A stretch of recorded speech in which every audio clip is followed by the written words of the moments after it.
The electrical industry says business has been decimated in the last 3 to 4 months because so many people are buying goods in the north. They estimate the loss to the exchequer from excise duty and VAT on colour television sets was around £6 million last year. They say around 30,000 television sets were taken illegally across the border in 1983. The industry, which has lost 4,700 jobs since 1979, believes a further 1,500 are at risk in the next 5 years. All this at a time when the trade expects most people will need to start replacing their old television sets. Yes, it's a very significant year for the industry. In fact, the replacement market, as we call it, is already upon us. And a lot of people who bought their television sets in the early 1970s are in fact replacing their television sets right now. And of course, increasingly more will be replacing this year.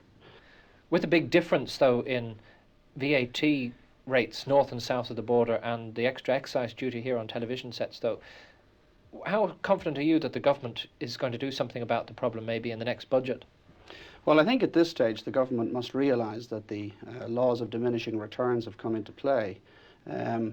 We're quite confident that the exchequer figures are going to show that a loss of about 6 million has occurred in 1983 from televisions alone.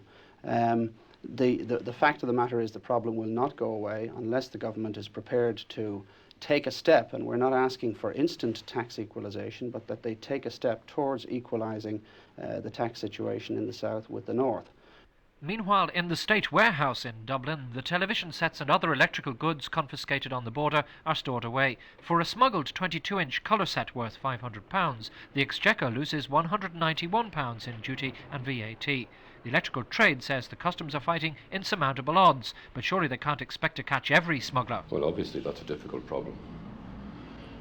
But it's impossible to man the border 24 hours a day. Armies and police forces can't do it. The customs service obviously can't do it.